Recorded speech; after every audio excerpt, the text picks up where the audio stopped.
М104 мотор, 2.8, 193 лошади.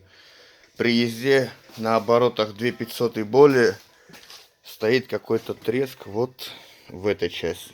Не двигатель, ничего. Сейчас запущу.